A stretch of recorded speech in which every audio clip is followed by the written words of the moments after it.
오늘은 늘 그렇듯 도로가 꽉 막혔습니다. 대표님, 차가 많이 막히네요. 혹시 빨리 가셔야 하는 거면... 됐어. 괜히 신호 어기면서 끼어들고 그러지 마. 네가 지난번에 폭주 운전을 했을 때 내가 얼마나 황당하고 난감했는 줄 알아? 제가 대표님을 잘 모시고 싶어서 그랬습니다. 죄송합니다. 말이 나와서 하는 말인데 그것만 문제가 있는 게 아닌 거 알지? 경찰서에서 연락이 와서 내가 얼마나 놀란 줄 알아? 제 운전기사는 저를 데려다주고 퇴근하면서 다른 운전자와 도로에서 시비가 걸려 보복운전을 했답니다. 큰일은 일어나지 않았지만 경찰서에 가서 진술을 받았답니다. 그 문제로 일을 잘라버리려고 했는데 무릎을 꿇으며 나이 들고 아픈 모친을 모시고 산다며 한 번만 봐달라고 빌었습니다. 그때 일은 정말 면목이 없습니다.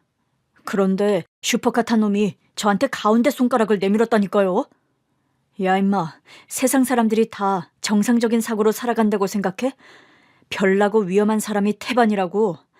하지만 그런 사람을 뒤쫓아서 보복운전을 한 당신이 가장 최악이야. 네, 맞습니다 대표님. 시정하고 반성하겠습니다. 저에게 다시 기회를 주셨으니 다시는 그런 일 없도록 하겠습니다. 그래, 제발 그래라. 병원에 계신 어머님 생각하면서 조심히 운전하라고, 이 얼간이야. 막히는 도로를 겨우 벗어나 회사 근처를 천천히 달리고 있었어요. 그런데 갓길에 지나가는 리어카가 제 차와 살짝 부딪혔습니다. 대표님, 괜찮으세요? 야, 이 자식아, 운전 좀 조심히 하라고 했잖아. 리어카가 지나가는 걸 못 봤냐? 제가 사고 낸 게 아니라 리어카가 갑자기 들이댔다고요. 보아하니 폐지 줍는 노인네들 같은데 일부러 접촉사고 내고 공갈로 돈 뜯어내려는 것 같습니다. 대표님, 다치신 데 없으시죠? 제가 내려서 해결하겠습니다. 흥분한 운전기사가 제 대답을 듣기도 전에 내렸습니다. 또 사고를 칠 것 같아서 저도 차에서 내렸어요. 이미 운전기사가 리어카를 끌던 노부부에게 언성을 높였습니다. 이 사기꾼들! 놓친네 당신들 일부러 리어카를 슬쩍 민 거지? 그리고 다쳤다고 거짓말하고 보험 사기 치려고 하는 수작인 거 다 알아. 당신들 같은 노인네들 내가 많이 봐왔거든. 당신들 잘못 걸렸어.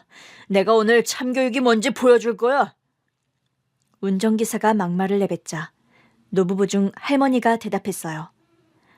이봐요, 우리는 공갈 사기꾼이 아니에요. 폐지 줍고 움직이다가 차를 못 본 거라고요. 아, 그러셨어? 그런데 여기 도로인 건 알지? 잘못은 당신들이 했으니 이 차 긁힌 거 물어내고 나랑 우리 대표님 치료비도 줘야겠어. 차 수리비랑 치료비요? 살짝 부딪혔는데 다치셨어요. 이보세요. 우린 폐지 줍고 겨우 입에 풀칠하며 사는 부부예요. 실수이니 너그럽게 봐줘요. 허허, 사기치려다가 도리어 내가 세게 나오니 겁을 먹었구만. 놓친애들이 돈이 있으려나 모르겠네. 이 차가 얼마짜린지 알아? 미안합니다. 운전기사가 하도 심하게 겁을 주니 노부부가 얼어 있었습니다. 그때 저는 운전기사에게 그만하라고 경고했어요. 한 번, 두 번. 그런데도 계속 천둥벌거숭이 마냥 날뛰더라고요. 그래서 뒤통수를 3개 날려줬습니다. 그만하라니까 이 자식아. 이게 지금 뭐하는 짓이야. 이분들 잘못이 아니라고. 니놈이 제대로 안 봐서 일어난 일이라고.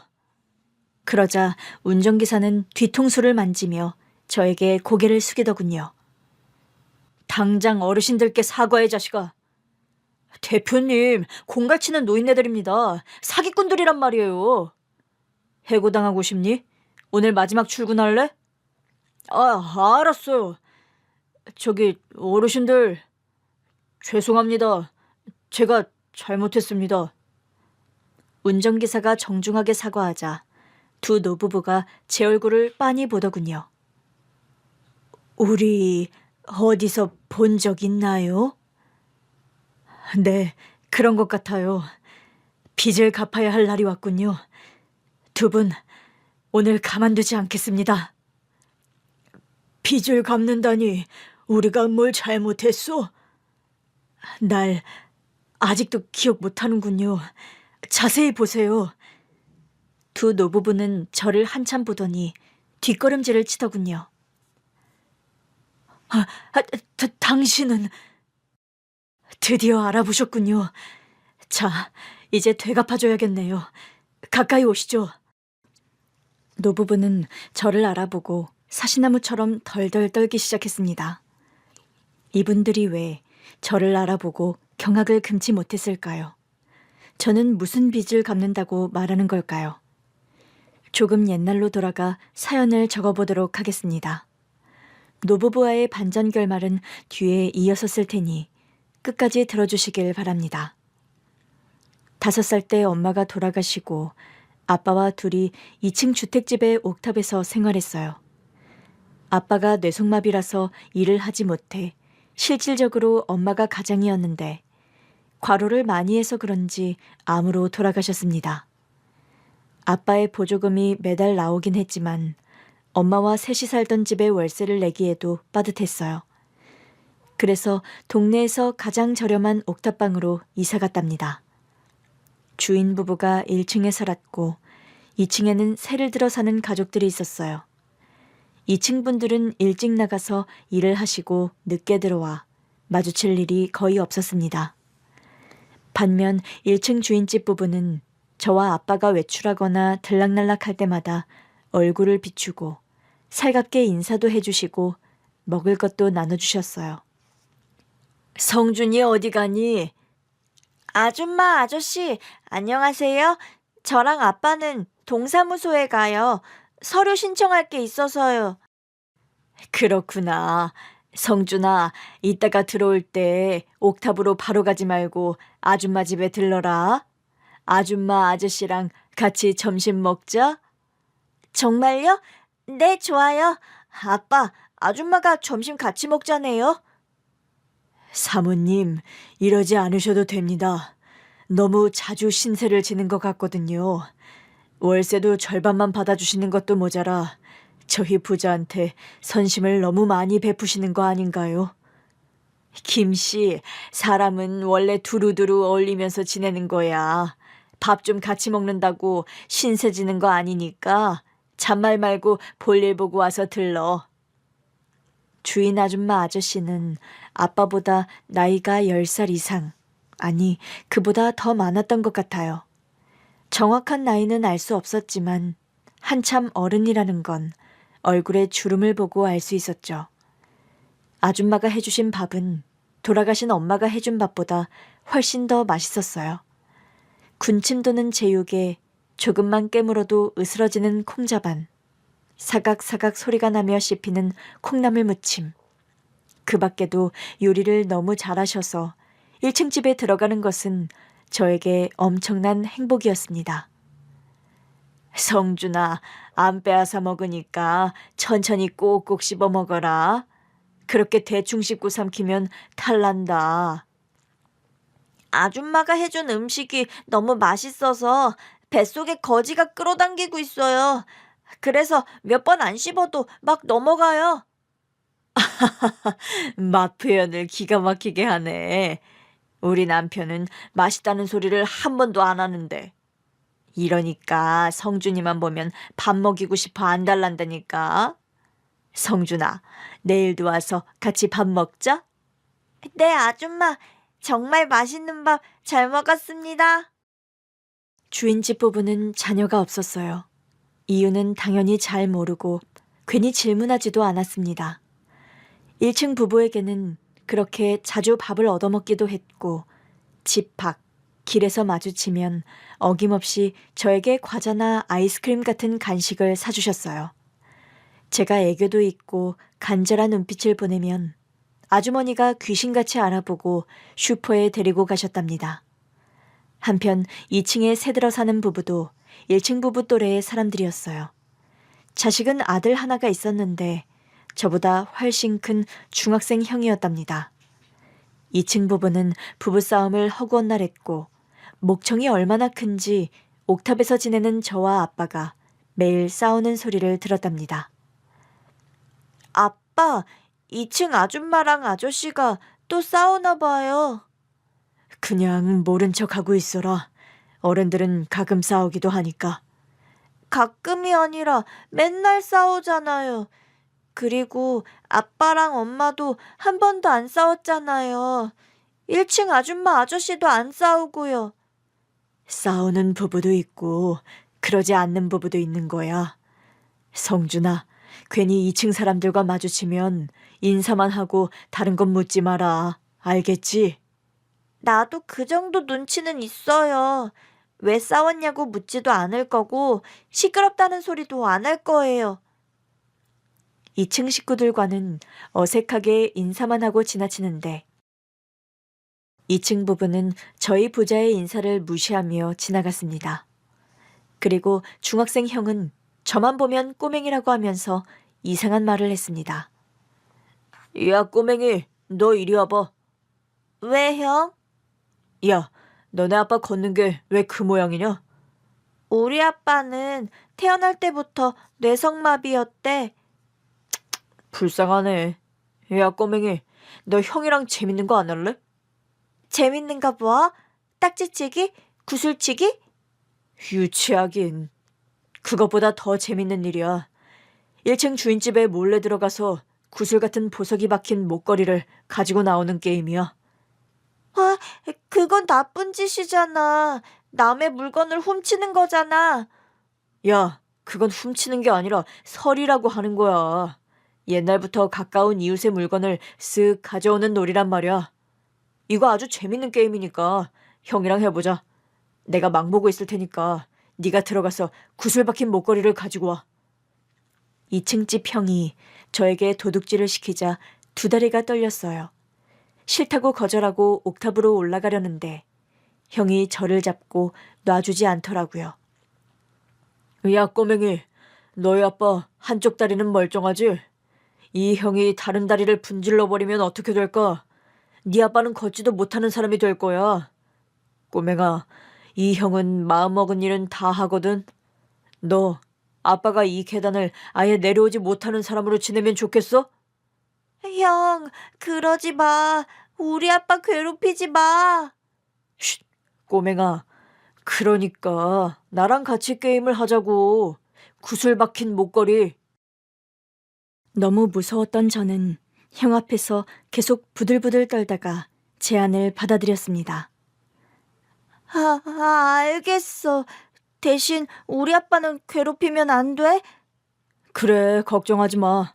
목걸이만 가지고 나오면 형이 쇠구슬 20개는 사줄게. 제 귀에는 유혹적인 말이 좋게 들리지 않았습니다. 당연히 나쁜 짓인 걸 인지하고 있었고 잘못된 사고라는 것도 느낄 수 있었죠. 형이 무섭게 겁을 주는 바람에 1층 집에 들어갔습니다. 아저씨 아줌마는 외출을 하고 없었죠. 자주 밥을 먹으러 오니 안방의 위치를 알고 있어 문을 슬며시 열었습니다. 그리고 화장대 앞에 서서 반짝이는 보석이 박힌 목걸이를 보았습니다. 2층 집 형이 가지고 나오라는 것이 분명해 보였죠. 저는 그걸 들었다가 놓았다가 반복했어요. 도저히 도둑질을 할 수가 없어 시간을 지체하고 있었습니다. 그렇게 뜸을 들이고 있을 때 문 열리는 소리가 들리며 주인집 부부가 들어왔어요. 큰일 났다 싶어서 얼른 침대 밑으로 숨었습니다. 여보, 오늘도 성준이 불러서 밥 먹을까? 그래, 그러면 좋지. 그런데 말이야, 성준이를 볼 때마다 어린 녀석이 참 딱해. 어미는 암으로 세상을 떠났고 아비는 몸이 불편한 사람이니 나중에 장래가 걱정이야. 그래도 뭐가 돼도 될 놈이야. 힘들게 성장하겠지만 나중에 큰 사람이 되고도 남을 녀석이라고. 우리가 걱정할 건 성준이가 배를 골지 않게 해주는 거야. 그런데 당신 성준이가 가여워서 자주 부르는 거 아니지? 자식을 낳지 못하니까 대리만족하려는 거지? 대리만족이라니? 사랑스러운 아이니까 잘해주고 싶은 것뿐이야. 대리만족이니 뭐니 그런 단어 쓰지 마. 그래, 알았어. 난 시비 걸려고 한 말은 아니야. 당신이 아들 삼고 싶어 하는 것 같아서 조금은 거리를 둘 필요가 있다는 걸 알려주고 싶었다고. 엄연히 아빠가 있는 아이니까 부모 이상으로 잘해주지는 말란 뜻이야. 그만 좀 해. 성준이한테 이웃이자 이모 같은 사람으로 남고 싶을 뿐이야. 그 이상으로 마음먹은 적 없고. 그래, 그만하지. 괜히 신경 건드려서 미안해. 침대 밑에서 부부의 대화를 들었는데 대충 어떤 의미인지 알 것 같았어요. 아줌마는 아이를 낳지 못해서 저를 아들처럼 예뻐한 거였어요. 아저씨는 그런 아줌마에게 너무 큰 정을 주지 말라고 조언하는 거였고요. 아무튼 저는 도둑질을 하러 들어왔다가 침대 밑에서 꼼짝도 못하게 되었습니다. 망보고 있던 형은 도대체 어디서 뭘 하고 있는지 알 수 없었고요. 틈나는 대로 빠져나가고 싶었는데 부부가 거실에 떡하니 앉아서 텔레비전을 보고 있었어요. 거실을 지나쳐야 밖으로 나갈 수 있었는데 말입니다. 30분 정도 지나니 오줌이 마렵기 시작했어요. 빨리 화장실 가서 비워버리고 싶은데 그랬다간 제가 왜 이 집에 몰래 들어왔는지 설명해야 하니 억지로 참았답니다. 제발 아저씨 아줌마가 다시 외출하기를 기다렸는데 그런 반전은 없었습니다. 오줌을 참던 저는 한계를 넘어버려서 그대로 바지에 싸버리고 말았어요. 오줌은 흥건하게 바닥에 고였고 침대 밑뿐만 아니라 안방의 바닥까지 흘렀습니다. 집이 기울어진 건지 제가 싼 오줌이 썰매를 타듯 안방의 문까지 내려갔답니다. 이게 무슨 냄새야? 당신 오줌 쌌어? 무슨 소리야? 내가 무슨 노인네냐? 중년 남자한테 못하는 소리가 없어. 그런데 어디서 오줌 냄새가 나는데? 아줌마는 냄새를 따라 움직였고 안방까지 들어오셨습니다. 이게 뭐야? 방바닥에 흥건하잖아. 당신 안방에다가 오줌 쌌어? 이 사람이 자꾸 무슨 소리를 하는 거야? 어디 봐봐. 두 분이 안방에 들어와 흘러내린 오줌의 근원지인 침대 밑에 고개를 숙였습니다. 저와 눈이 마주치자 화들짝 놀라셨답니다. 성준아, 너 거기서 뭐해? 성준이 네가 왜 거기에 있냐? 어서 나와. 저는 축축한 바지를 손으로 잡고 슬금슬금 기어나왔습니다. 아줌마, 아저씨, 죄송해요. 성준아, 왜 거기에 있던 거야? 숨바꼭질이라도 하고 있던 거야? 네, 아니요. 무슨 일이니? 우리 집에 왜 몰래 들어와서 침대 밑에 숨은 거야? 성준아, 솔직하게 말해봐라. 우린 널 혼내지 않아. 네가 혼날 짓을 했다고 해도 말이야. 어서 말해보렴. 저는 눈물을 터뜨리며 솔직하게 고백했습니다. 2층 집 형이 구슬만한 보석이 박힌 목걸이를 가지고 나오라고 했고 이를 거부하면 아빠의 멀쩡한 다리를 다치게 한다고 고백했죠. 또 목걸이를 가지고 나오면 쇠구슬 20개를 받기로 한 것도 말했답니다. 2층에 사는 경식이가 시켰단 말이지. 그 못된 놈이 순수하고 마음 여린 애한테 겁을 주고 시킨 거구만. 성준아, 넌 잘못한 게 없다. 경식이가 겁을 주고 시킨 거잖니. 그리고 넌 목걸이를 훔치지 않았잖아. 진작에 가지고 나갈 수 있었지만 갈등하고 포기한 거지. 모르겠어요.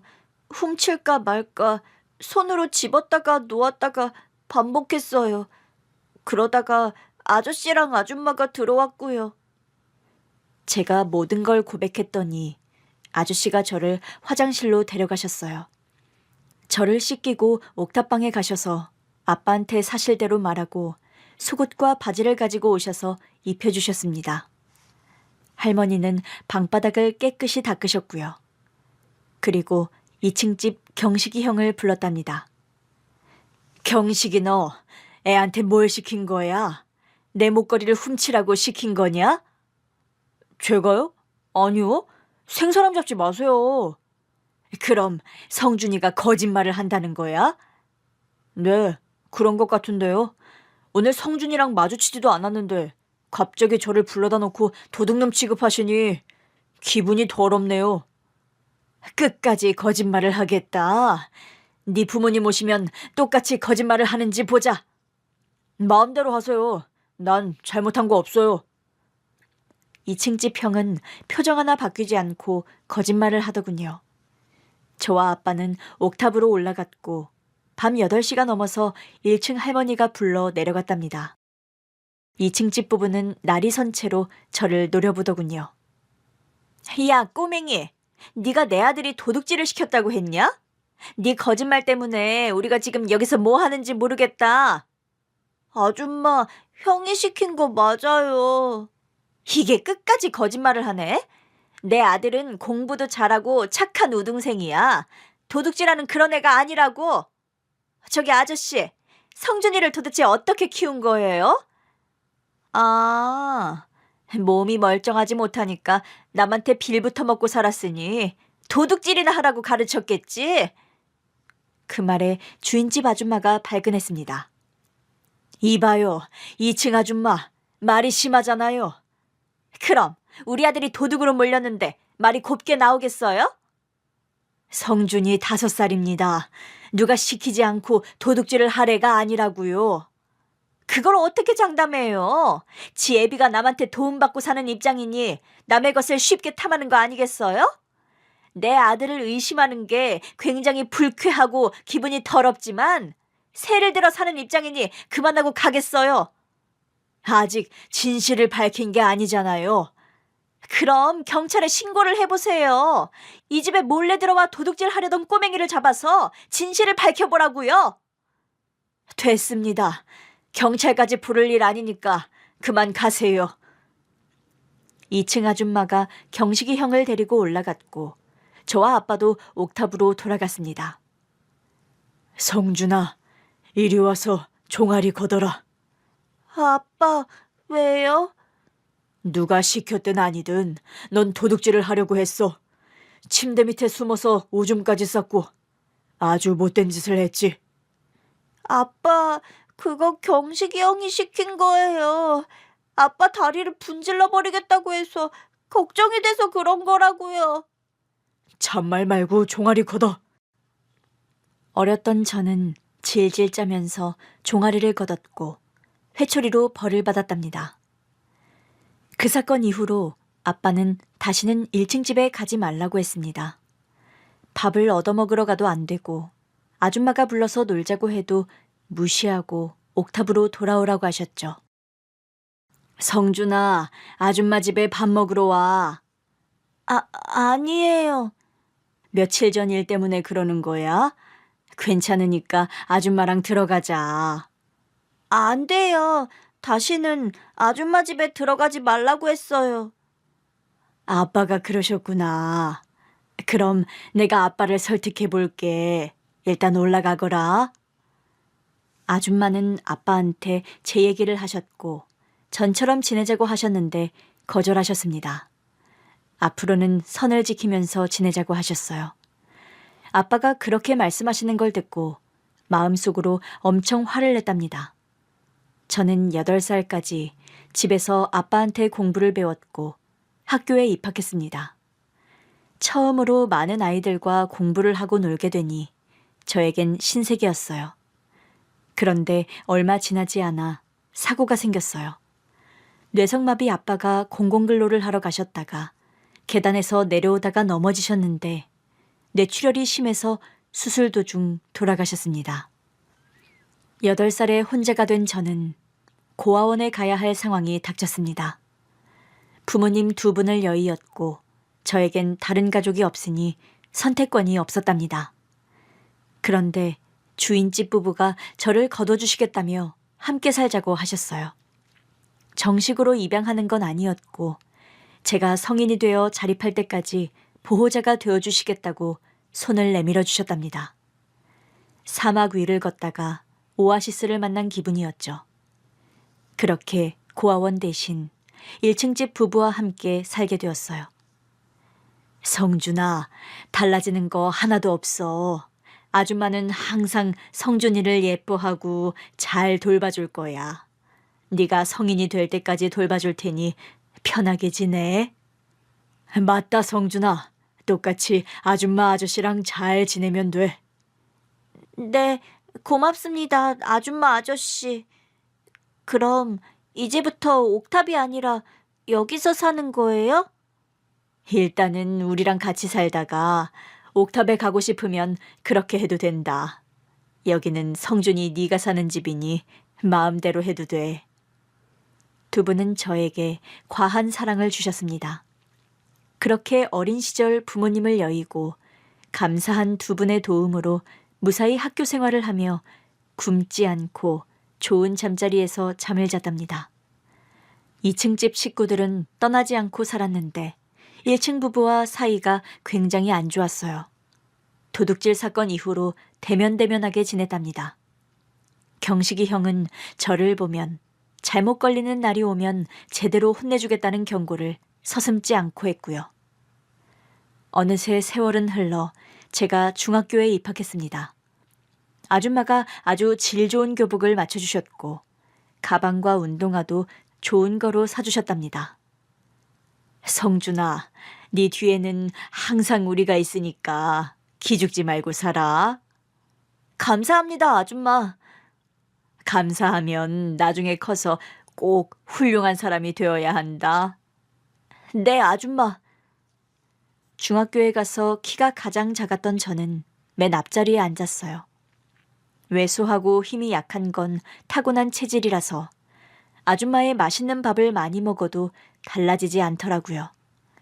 체구가 작다는 이유로 동급생들에게 괴롭힘을 받기 시작했어요. 반에서 가장 무서운 애가 저를 왕따 타겟으로 삼았고 심부름꾼으로 부렸습니다. 박성준, 숙제 해왔지? 그거 내 이름으로 바꿔서 내라. 알겠어, 영태야. 아, 역시 성준이는 말을 잘 들어서 마음에 든다니까. 성준아, 너 평생 내 꼬봉이나 하면서 살아라. 나중에 어른이 돼서도 내 밥이 되라고. 처음엔 저도 싫다고 거부했고 반항도 해봤어요. 그런데 돌아오는 건 엄청난 주먹과 발길질이었습니다. 하도 많이 맞아서 순종하게 되었답니다. 2년 넘게 말도 못할 괴롭힘을 당했고 가스라이팅이 되어 일진놈의 개가 되었답니다. 아주 많은 괴롭힘이 있었는데 가장 곤란하고 힘들었던 게 돈을 상납하는 거였어요. 제가 아줌마 아저씨와 지내면서 돈 달라는 말을 먼저 해본 적이 없는 데다 일진놈에게 바치려고 돈을 받고 싶지 않았답니다. 계속 상납을 거절하자 학교 끝나면 끌려가서 먼지나게 두들겨 맞았답니다. 아무에게도 말하지 못할 정도로 겁을 먹고 있어서 혼자서 끙끙 앓기만 했습니다. 그러다 너무 심하게 맞은 데다 가스라이팅을 제대로 당한 나머지 하지 말아야 할 행동을 하고 말았어요. 아줌마의 구슬만한 보석이 박힌 목걸이를 가지고 나가 금은방에 가서 팔았습니다. 야, 돈 가져왔냐? 그동안 밀린 상납금 가져온 거야? 가져왔어. 이야, 드디어 성공했구나. 아줌마 집에서 얹혀 산다더니 도둑질이라도 했냐? 그래, 그래야만 했어. 영태 너한테 상납하려고. 그 말을 뱉자마자 후회가 깊이 들었습니다. 일진놈이 돈 달라고 손을 내밀자 가방에 챙겨온 것을 꺼내 일진놈의 머리통을 날려버렸어요. 플라스틱과 새로 만들어진 연필깎이였죠. 그놈에게 돈을 주고 싶지 않았고 복수해주고 끝내고 싶었답니다. 아! 꼬봉! 너 지금 뭐하는 짓이야? 이제 더는 안 해. 네가 날 괴롭히는 날은 이제 없어. 학교 안 다닐 거니까. 다시 연필깎이로 일진놈을 두들겨 패주었습니다. 그동안 맞았던 걸 돌려주었죠. 복수를 하고 나니 온몸이 사시나무처럼 떨렸어요. 저는 집으로 돌아가지 않고 가출했습니다. 학교에 돌아가면 또 힘들어질 테고 도둑질을 했으니 아줌마 아저씨 얼굴을 볼 수 없었으니까요. 목걸이 판돈으로 다른 지역으로 가는 고속버스를 탔습니다. 아주 멀리 떠나버렸죠. 나중에 성공하면 주인집 부부를 만나기로 마음먹었으니 이제부터 혼자 성공할 때까지 살기로 했답니다. 일자리를 찾다가 숙식 제공되는 주유소에서 어린 나이에 저를 받아줬어요. 그때 시급 1,100원을 받았던 기억이 아직도 떠오르네요. 부모 없이 고아원에서 탈출한 사람이라고 말하니 사장님이 딱하게 봐주시고 일을 선뜻 내어주셨답니다. 일하는 건 당연히 힘들었지만 학교에 나가서 괴롭힘 당하는 것에 비하면 훨씬 편안했습니다. 주유소에서 5년을 일하고 성인이 되자 바로 모은 돈을 가지고 떠났습니다. 혈혈단신의 삶을 선택한 저는 꼭 성공하려고 계획을 세웠습니다. 먼저 막노동을 시작했어요. 그 나이 때 괜찮은 일당을 받을 수 있는 것은 막노동이 최고였습니다. 검정고시를 모두 통과하고 수능을 2번 치르고 나서야 원하는 대학에 야간으로 들어갔답니다. 건축학과에서 배우는 건 피와 살이었어요. 하나하나 배울수록 성공의 길이 조금씩 넓어지는 기분이었습니다. 대학 졸업 후 건축기사 자격증과 여러 자격증을 취득하고 큰 회사에 들어갔답니다. 세월이 더 흘러서 나이 30 중반이 되었을 때 작은 사무실을 차려서 직원 몇 명 뽑아서 회사를 운영했어요. 성공할 거라는 자신감 하나만으로 시작했고 10년 만에 큰 회사로 거듭났답니다. 그 사이 결혼도 하고 딸도 낳아서 한 집안의 가장이기도 했어요. 아내는 제가 잠을 적게 자는 사람이라 직접 운전하고 다니는 게 걱정이라며 운전기사를 채용하라고 자주 충고했습니다. 그래서 인사직원에게 알아서 운전 경력 있는 사람으로 한 명 채용해달라고 했고 얼마 뒤 처음으로 운전기사와 조우했습니다. 대표님, 김영태라고 합니다. 앞으로 잘 부탁드립니다. 영태? 기가 막힌 일이네. 너 나 모르냐? 네? 대표님이 저를 아십니까? 세월이 30년 흘렀다고 까먹은 모양이네. 네가 나 엄청 괴롭혔잖아. 연필깎이로 널 응징해준 키 작은 애 기억 안 나? 뭐더라 이름이. 내 이름도 모르고 취직한 거야? 아, 박성준. 이제야 기억이 나네. 내 꼬붕이었잖아. 야, 이렇게 만나게 되네. 잘 지냈냐? 어떻게 회사에 수장이 됐냐? 너 학교 무단결석으로 퇴학당하고 어디서 객사라도 한 줄 알았다. 어허, 말이 짧네, 영태야. 죄송합니다. 됐다, 그냥 반말해라. 내가 너 같은 놈을 운전기사로 둘 일은 없으니까 그만 가봐. 오늘 일당 입금하라고 할게. 저기 대표님, 저 일자리가 절실합니다. 홀어머니가 계신데 병원에 계십니다. 저 평생 불효만 하고 살아와서 이번에는 진짜 어머니를 살리고 싶습니다. 병원비 내려면 일자리가 무조건 필요합니다. 널린 게 일자리야. 알아서 구해. 대표님 운전기사로 일하는 것만큼 많이 받는 데가 없어요. 저 고졸의 꼴통에다 도박해서 집안 살림을 거덜낸 불효막심한 놈이라고요. 대표님, 예전 일은 제가 사과드리겠습니다. 무릎 꿇었습니다. 대표님, 옛날 일은 정말 죄송합니다. 화가 풀릴 때까지 저를 때리시고 일을 시켜주십시오. 인사 담당자가 왜 뽑았는지 알겠네. 엄청 간절하구만. 영태야, 그럼 평생 내 꼬봉으로 살아볼래? 네, 꼬봉으로 살 테니 자르지 말고 옆에 두고 실컷 부려먹으세요. 어머니를 꼭 살려야만 하니까 못할 게 없습니다. 이거 재밌네. 내가 너 때문에 학교도 집도 버리고 가출해서 홀로 살아왔는데 여기서 널 만나다니. 아무튼 내가 성공한 원인이 영태, 네가 제일 크다. 원수를 이런 식으로 만나다니 정말 통쾌했습니다. 저를 공포에 떨게 한 존재가 제 앞에 무릎을 꿇고 일꾼으로 삼아달라고 사정하고 있네요. 제가 못다한 복수를 하려고 운전기사로 채용했습니다. 영태에게 괜히 신경질도 내고 욕도 하면서 부려먹었는데 항상 복종하더군요. 그런 영태를 비웃어주며 과거의 아픔을 조금씩 치유했답니다. 영태야, 오늘은 갈 데가 있다. 우리가 다니던 중학교 근처로 가자. 네, 대표님. 안전하게 모시겠습니다. 너무 늦었지만 주인집 부부를 만나 감사 인사도 하고 왕래하면서 지내야겠다는 생각이 들었어요. 매년 찾아가야지 했는데 40 중반이 되어서야 찾아가게 되었답니다. 계속 거주하던 곳에 사셨으면 좋겠는데 하는 생각을 하며 옛 추억에 잠긴 채로 향했습니다. 제가 살던 주택집은 엄청 큰 줄 알았는데 세월이 흐르고 와봤더니 아주 작더라고요. 긴장한 채 초인종을 누르자 젊은 사람이 나왔어요. 이사 온 지 한참 되었고 아줌마 아저씨를 전혀 모른다고 했죠. 대표님, 여기서 살았군요. 같이 지내던 분들을 찾고 싶은 거죠? 그런 거라면 저한테 맡겨주세요. 제 친구놈이 탐정입니다, 탐정. 불륜 잡고 실종자 찾는데 선수입니다. 제가 말해서 한번 찾아볼까요? 그래? 그럼 탐정을 소개해줘봐. 돈은 얼마든지 줄 테니 어른들을 꼭 좀 찾았으면 좋겠어. 그래서 영태의 친구인 탐정을 만나게 되었고 주인집 2분을 찾아달라고 했어요.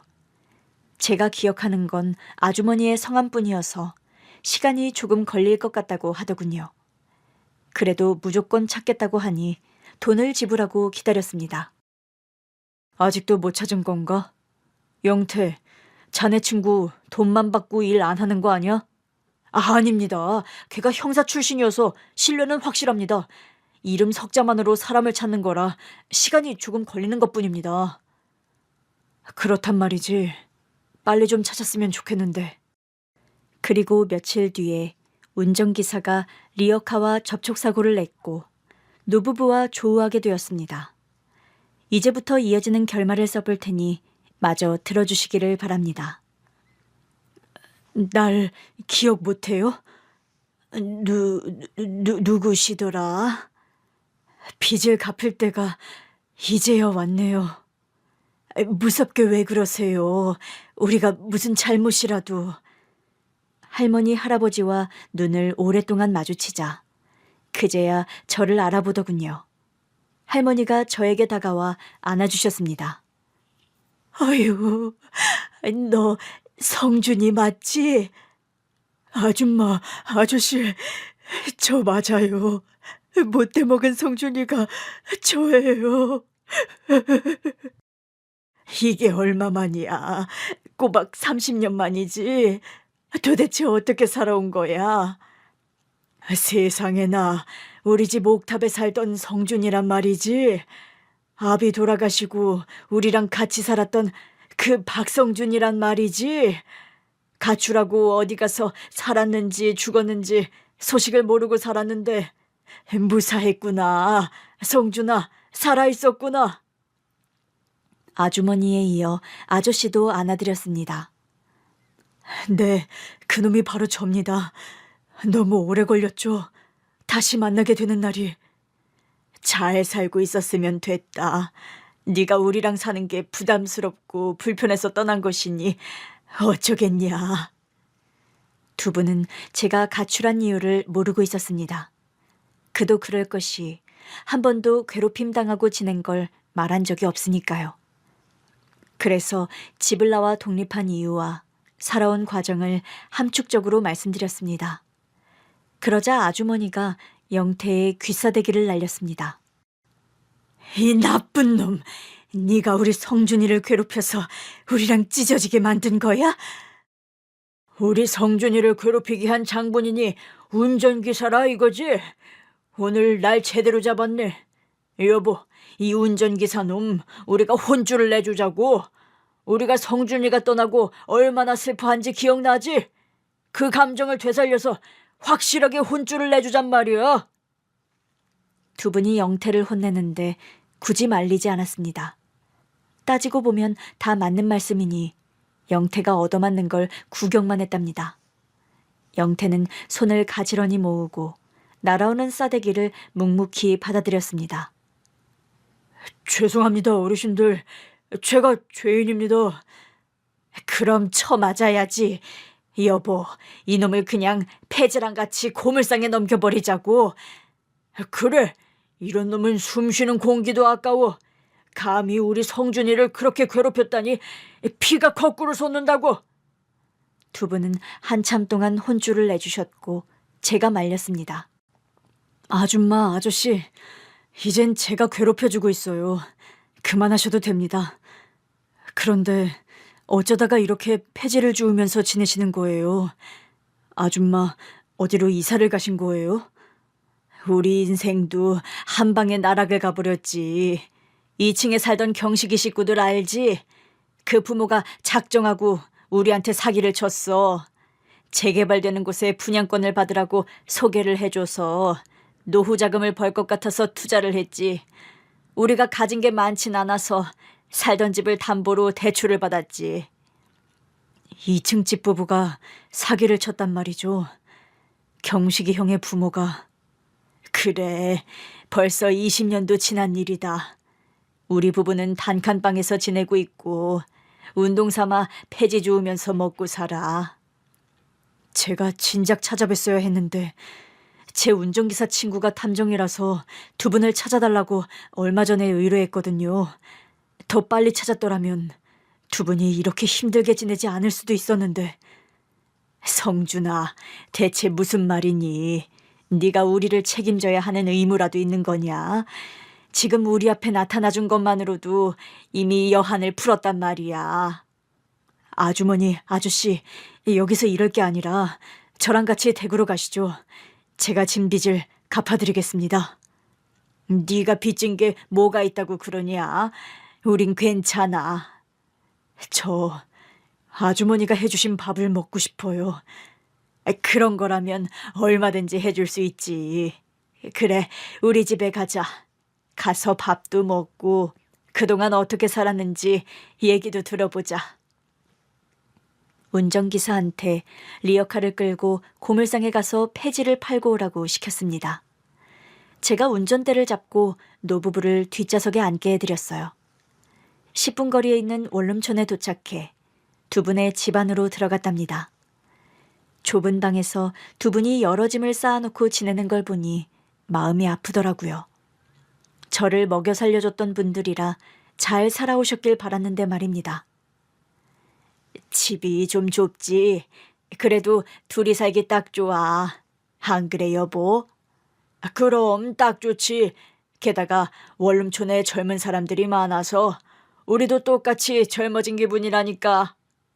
두 분은 여전히 긍정적이시더라고요. 아, 내 정신 좀 봐. 성준이가 밥 먹고 싶다고 온 거지. 조금 기다려. 금방 차려줄 테니까.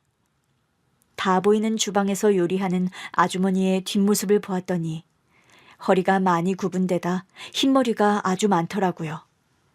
어릴 땐 영원히 젊을 줄 알았는데 나이 든 모습을 보니 가슴 한켠이 아려왔습니다. 곧 밥상을 차려주셨는데 옛날의 그 맛 그대로였습니다. 저는 엄지손가락을 축혀 세우며 맛있다고 연신 말하면서 따뜻한 밥을 2그릇이나 비웠습니다. 그리고 하고 싶은 말을 꺼냈습니다. 아주머니, 아저씨, 여기도 좋지만 제가 좋은 집을 마련해드리고 싶어요. 저 두 분 덕분에 성공했거든요. 성준이 네가 성공한 게 왜 우리 덕이야. 중학교 때 집 나가서 혼자 애쓰면서 살았으면서. 밑거름은 모두 아저씨 아주머니가 만들어주신 거예요. 그 관심과 애정 없었으면 아마 버티지 못하고 포기했을 겁니다. 저 돈 많이 벌었고 앞으로 많이 벌 거예요. 운전기사까지 있는 걸 보면 대충 짐작은 되시죠? 그러고 보니 그 썩을 놈은 왜 안 오는 거냐? 우리 폐지 팔아다가 돈 가지고 도망간 거 아니야? 주소 찍어줬으니까 곧 올 거예요. 아무튼 제가 하자는 대로 따라주세요. 빚을 꼭 갚고 싶습니다. 아니, 사랑을 꼭 갚고 싶어요. 아주머니, 아저씨. 두 분은 밝은 미소를 지으시며 어깨를 으쓱하셨어요. 그 모습은 흡사 어린 시절의 저를 보는 것 같았습니다. 이윽고 영태가 폐지판 돈을 들고 숨을 몰아쉬며 들어왔습니다. 대표님, 어르신들, 제가 왔습니다. 폐지 팔고 왔습니다. 그거 드리고 들어와. 여기 밥상 보이지? 저도 배가 고팠는데 마침 잘 됐네요. 들어와서 설거지해. 나랑 어른들은 가볼 데가 있으니까. 네? 밥 주시는 거 아니었어요? 영태야, 너 자꾸 기어오를래? 운전기사한테 설거지를 시키고 이번에도 제가 운전대를 잡고 노부부를 모시고 저의 집 중 조용하고 살기 좋은 주택집으로 향했습니다. 아주머니, 아저씨, 저 집이 세 채 있는데 여기를 두 분이 써주시면 딱이겠네요. 우리더러 여기서 살라고? 네, 예전에 살던 집보다 좋으실 거예요. 아이고, 우리가 말년에 호강을 제대로 하네. 성준아, 우리한테 이렇게까지 안 해줘도 되는데 그래도 베풀어주겠다고 하니 거절은 안 하마. 네, 제가 드리는 거 다 받으셔도 됩니다. 원룸의 짐은 제가 사람 시켜서 옮겨드릴게요. 이삿짐 센터를 부를 양은 아닐 텐데 우리가 그냥 가져와도 돼. 운전기사 시키려고요. 왕복으로 두세 번 왔다 갔다 하면 될 겁니다. 그렇게 운전기사를 시켜 이사를 해드렸습니다. 두 분은 넓은 집을 보고 감탄하셨어요. 오랫동안 가난하게 살았던 날들이 한 번에 잊혀진다고 말씀하시며 엄청 고마워해 하셨답니다. 두 분이 새 집에서 적응하는 동안 운전기사한테 임무를 하나 줬어요. 탐정 친구한테 말해서 노부부를 찾는다고 받은 돈으로 2층에서 살던 경식이 형네 식구들을 찾으라고 했답니다. 이번에는 탐정이 빠릿빠릿하게 움직였는지 일주일 만에 2층 집 식구들을 찾았대요. 대표님, 그 2층에 살던 부부 말입니다. 얼마 전에 출소했답니다. 출소요? 네, 사기 도박하다가 걸려서 빵에 다녀왔다나 봐요. 전과가 무려 7범이랍니다. 아주 상습범이구만. 그리고 경식이 형은? 얼마 전에 이혼당하고 배달로 생계를 유지하고 있답니다. 참, 셋 다 별 볼 일 없다 못해 밑바닥으로 떨어졌군. 그 세 사람한테 접근해서 어르신들 댁으로 데려와. 네, 대표님. 주인집 부부한테 사기친 것들을 그냥 봐주고 넘어갈 수 없어서 세 사람을 불렀답니다. 운전기사가 비싼 알바를 시켜준다고 꿰어서 데리고 왔더라고요. 집 좋네. 이런 데서 무슨 일을 시키려나? 아줌마, 오랜만이네요. 아저씨도, 경식이 형도. 우리 몰라보겠어요? 세 사람은 저희를 유심히 보더니 바로 눈을 내리깔더군요. 댁들이 사기친 주인집 부부를 알아보겠어요? 주인집 아주머니가 눈을 부릅뜨고 2층 아줌마 앞으로 다가섰습니다. 이것들이 이제야 눈앞에 왔네. 우리한테 사기치고 잘 먹고 잘 살았냐? 잘 살긴요. 우리 인생도 순탄치 않았다고요. 어이구, 남의 눈에 눈물 나게 했으니 고생 좀 했나 보네. 얼굴이 팍 가버렸구만. 그래도 니들이 한 짓은 용서받을 수 없어. 그래서 어쩌겠다고요. 공소시효도 지났는데. 법은 끝났어도 이 주먹은 아직 살아있어. 뭐 하려는 거예요? 여보, 경식아, 나가자. 가긴 어딜 가. 우리 속은 풀어주고 가야지. 아주머니는 사기꾼 여자의 머리채를 잡더니 넓은 집을 이리저리 빙빙 돌면서 따귀질을 하셨습니다. 그리고 운전기사한테 눈치를 줘서 2층 집 아저씨를 혼내주라고 했어요. 야, 영태야, 네가 잘하는 양아치 짓 좀 해야겠다. 혼 좀 내줘. 네? 네. 시키는 건 뭐든 하겠습니다, 대표님. 운전기사는 나이 든 남자를 어떻게 하지 못하고 쭈뼛대다가 2층 아저씨한테 주먹으로 한 대 맞고 나서 응징을 시작했습니다. 그리고 저와 경식이 형만 남았죠. 형, 기억나? 나한테 도둑질 시켰던 거? 몰라. 야, 너한테 맞으면 돈이라도 주는 거냐? 그럼 맞아줄게. 나 갈 때까지 간 놈이라 지금 일어나는 일이 별로 무섭지 않아. 돈 대신 일자리 줄게. 내 운전기사의 보조로 취직해. 월급 많이 주는 거야? 지금 일하는 배달 일보다는 많겠지. 어때?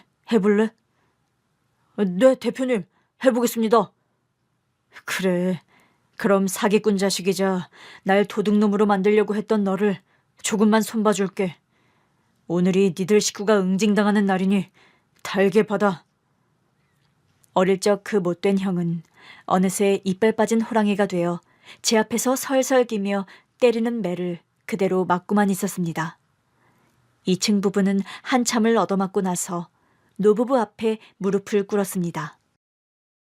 니들 사기 도박하다가 감옥 다녀왔다며? 앞으로도 그렇게 살 거야? 아니요. 이제 손 씻었어요. 나이 먹고 또 감옥 가느니 차라리 굶어 돼지는 게 나으니까요. 그럼 일자리가 필요하겠네.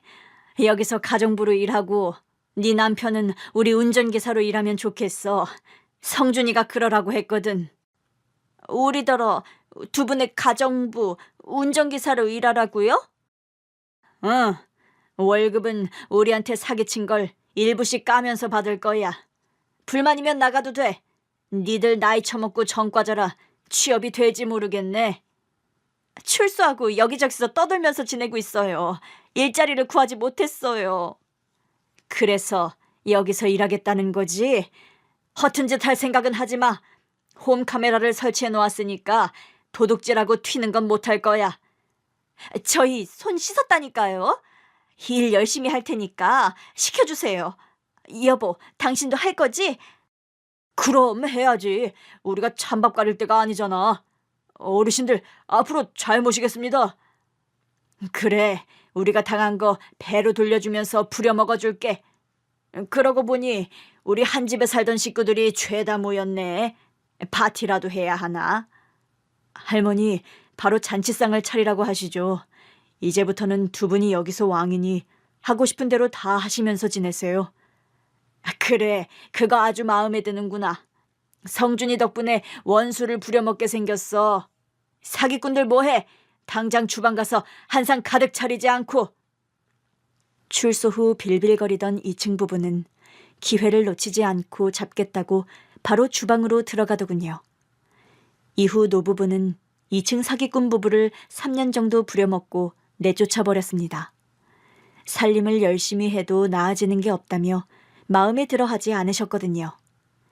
그리고 제 운전기사 영태가 경식이 형을 잘라버렸어요. 아침에 운전대를 잡았는데 입에서 술 냄새가 나서 바로 먼지나게 패주고 퇴근시켜버렸답니다. 그리고 저도 괴롭힐 만큼 괴롭힌 영태를 잘라버리기로 했어요. 영태야. 네, 대표님. 이제 그만둬라. 다른 일 찾아봐. 저희 어머니가 돌아가셨으니 바로 자르시는 겁니까? 그것도 맞고 널 부려먹고 욕하고 갈굴 만큼 했거든. 네 얼굴만 보면 욕이 저절로 나오는데 이제 그만 내 성질을 버리고 싶지 않다. 그만 다른 일 찾아봐. 대표님, 꼭 그래야 합니까? 제가 1000번 넘게 사과했잖아요. 10,000번을 해도 안 돼. 네가 내 인생을 망친 주범이었으니까. 이제 그만하자. 내일부터 출근하지 마라. 그렇게 마지막 악연을 잘라버렸습니다. 저와 아내, 딸애는 자주 노부부 집으로 놀러가곤 한답니다. 마치 처음부터 가족이었던 것처럼 서로를 사랑하면서 말이죠. 저의 아련한 어린 시절부터 주인집 부부를 다시 만난 오늘날까지 정성으로 써봤습니다. 세상에 다시 만날 사람은 어떻게든 만나지나 봅니다. 혈혈단신이었던 저는 많은 식구들이 생겼고 행복합니다. 다들 외롭지 않고 즐거운 나날을 보내셨으면 좋겠네요. 이만 물러가겠습니다. 감사합니다.